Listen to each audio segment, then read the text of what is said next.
দেবাশিস দা, ঠিক কি ঘটনা ঘটেছে এবং আপনার এর বিষয়ে কোনো অভিযোগ আছে কিনা, বা আপনি পরবর্তী এই ঘটনার পর পরবর্তী কি ভাবনা চিন্তা করছেন এই বিষয়ে একটু যদি বলেন। দেখুন, আমি হচ্ছে সিনিয়র রেসিডেন্ট। আমি মেডিকেল কলেজে আরআইও, রিজিওনাল ইনস্টিটিউট অফ অপথ্যালমোলজি, সেখানে সিনিয়র রেসিডেন্ট হিসেবে কর্মরত ছিলাম। এরপরে আমাদের যে পোস্টিং হবে, যে আমাদের যে রুরাল পোস্টিং হয়, তার জন্য কাউন্সিলিং হয় গত 27শে ফেব্রুয়ারি কাউন্সিলিং হয়, এবং সেই কাউন্সিলিং হয় ফাইনাল যে এমডি এক্সাম তার প্রাপ্ত নাম্বারের ভিত্তিতে। তো সেখানে আমার র্যাঙ্ক ছিল 24, এবং আমি সেখানে যে প্রাপ্ত নাম্বার অনুযায়ী যে কাউন্সিলিং হয়, সেখানে আমার হাওড়া ডিস্ট্রিক্ট হসপিটাল আমি চুজ করি, এবং সেটা ফাঁকা ছিল, ফাঁকা হয়, এবং সেটা আমি পাই, এবং সেই ডকুমেন্ট আমাকে দেওয়া হয় যে আমি হাওড়া ডিস্ট্রিক্টে পেলাম।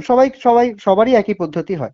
টোটাল 677 জনের বা 678 জনের এই কাউন্সিলিং হয়েছিল। তো সেটা তো তারপরে আমাদের জুনিয়র ব্যাচের যে এসআর কাউন্সিলিং, সেটাও অনেক আগে হয়ে যায়, কিন্তু বহুদিন ধরে পোস্টিং হচ্ছিল না, জয়েনিং হচ্ছিল না। এ নিয়ে তো আপনারা জানেন, এটা নিয়ে একটা সমস্যা চলছিল। তো হঠাৎ আজকে একটা নোটিশ বেরোয় সন্ধেবেলায়, এসআর আমাদের ব্যাচের জয়েনিং, এসআর জয়েনিং নিয়ে, যে জয়েন করতে হবে 7 দিনের মধ্যে, ইউজুয়াল অর্ডার। তো সেখানে লিস্টে নাম মেলাতে গিয়ে আমি হঠাৎ দেখতে পাই যে আমার নামের পাশে হাওড়া ডিস্ট্রিক্ট হসপিটাল এর বদলে গাজল সাব এসজিএইচ মালদা, এরকম একটা জায়গার নাম লেখা রয়েছে। এবার এটা প্রথমত আমি বুঝতে পারিনি এটা কি কোনো ভুলের জায়গা বা কিছু, কেননা এরকম স্বাস্থ্য ভবনের বহু নোটিশেই বহু ভুল নানা কিছু জিনিস থাকে আর কি, বহু সময় আমরা দেখেছি। তো আমি চেক করি যে আর কোনো কারোর ভুল আছে কিনা, কিন্তু মোটামুটি আমাদের নজরে যেটা পড়েছে যে সেটা বাকি কারোরই, কিন্তু যে যে এক্সাক্ট তার যে পোস্টিং হয়েছিল, সে যে কাউন্সিলিং এর মাধ্যমে যে পোস্ট পেয়েছিল সেইখানেই পোস্টিং রয়েছে। কেবলমাত্র আমারটাই আমি দেখি যে সেটা কোনো অদ্ভুত কারণে চেঞ্জ হয়ে গেছে। তো আমি পুরোনো নোটিশগুলো খুলতে শুরু করি, যে যখন আমাদের ভ্যাকেন্সি লিস্ট বেরিয়েছিল, যখন আমরা চুজ করি, যে তখন এই গাজল যে যে জায়গাটার নাম রয়েছে, সেখানে কোনো ভ্যাকেন্সি লিস্টই ছিল না, সেখানে কোনো মানে পদই ছিল না।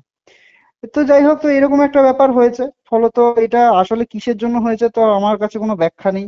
এটা যদি প্রতিহিংসার জন্য হয়ে থাকে, ভয় দেখানোর জন্য হয়ে থাকে, যে আন্দোলন করেছিলে সেই জায়গা থেকে ভয় দেখানোর জন্য, তাহলে তো সেটা তো খুবই ভয়ানক ব্যাপার। আর যদি প্রতিহিংসার জন্য না হয়ে থাকে, তাহলে সেটা আরো ভয়ানক ব্যাপার।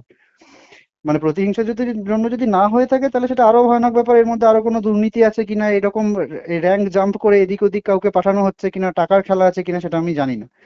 তো প্রাইমারিলি আমার মনে হচ্ছে যে এটা প্রতিহিংসামূলক একটা আচরণ। ভুলও হতে পারে, যদি ভুল হয়ে যায় তাহলে তো নিশ্চয়ই হয়তো চেঞ্জ হয়ে যাবে। আপনি কি কনফার্মেশন কিছু পেয়েছেন এই গাজল এসজিএইচ মালদা, এই যে যেটা লেখা রয়েছে, হ্যাঁ, হ্যাঁ। সেটা এক্সাক্ট কি, মানে সেটা এক্সাক্ট কোন হাসপাতাল, আর সেই হাসপাতালে যে লিস্ট অনুযায়ী যে আপনার নামের পাশে এই হাসপাতালটির নাম লেখা রয়েছে, সেটা কি আপনি কনফার্মেশন হয়েছেন এখন অবধি যে না এটা কোনো ওয়েব ভুল বা অন্য কিছু? ওয়েবসাইটে, মানে ওয়েস্ট বেঙ্গল হেলথের যে অফিসিয়াল ওয়েবসাইট, সেখানে সন্ধ্যাবেলায় এই নোটিশটা পাবলিশ হয়েছে। তো হুম। সেই নোটিশে তো তাই লেখা রয়েছে। না, তারপর আর কোনো কিছু কনফার্মেশন বা এক্সট্রা উম, ফার্দার কিছু ডিটেলস জানতে না, পেরেছেন? না, এখন আমি জানতে পারিনি। আমাদের যা গ্রুপ রয়েছে আর কি, আমাদের এসআরদের যে গ্রুপ, সেখানে আলোচনা চলছে যে আমরা তো এই ভ্যাকেন্সিটা আগে ছিলই না, তাহলে কোনো নতুন করে কি করে হলো।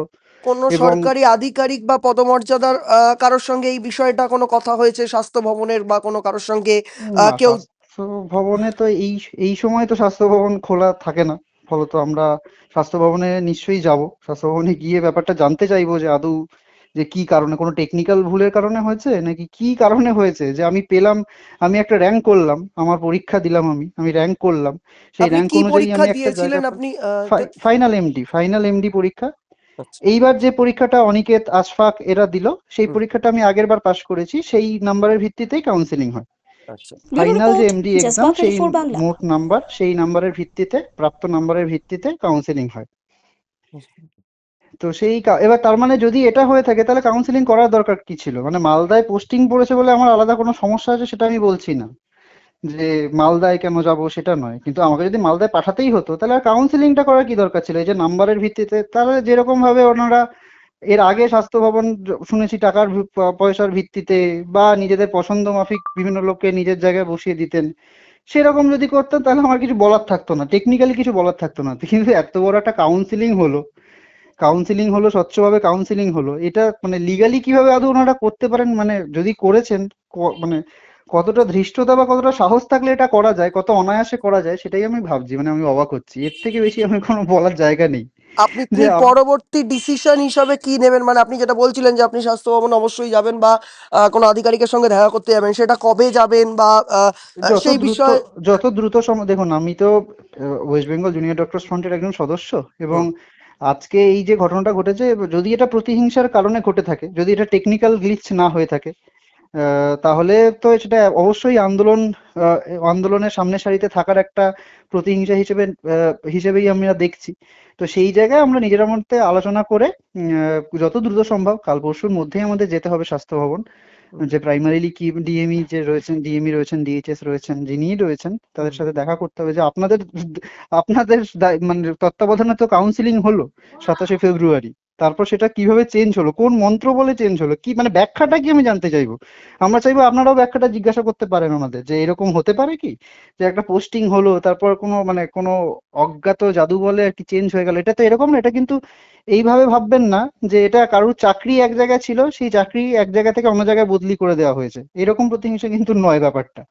আমি একটা পরীক্ষায় নাম্বার পেয়েছি, যথেষ্ট ভালো নাম্বার পেয়েছি, সেই জায়গা থেকে আমার যে রুরাল পোস্টিং, সেখানে আমি হাওড়া ডিস্ট্রিক্ট যে হসপিটাল সেটা চুজ করেছি।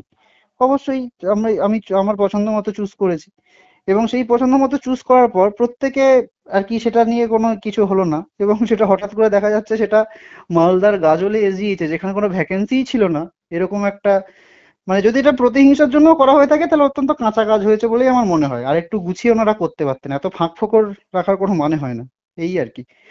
আর যদি এটা সমাধান না হয়, আমি অবশ্যই চাইবো যে স্বাস্থ্য আধিকারিকরা নিশ্চয়ই ব্যাপারটা ভুলটা বুঝতে পারবেন টেকনিক্যাল কোনো কারণে ভুল হলে। আর যদি সেইভাবে না হয় তাহলে আমাকে আইনগত পথে অবশ্যই এগোতে হবে আর কি।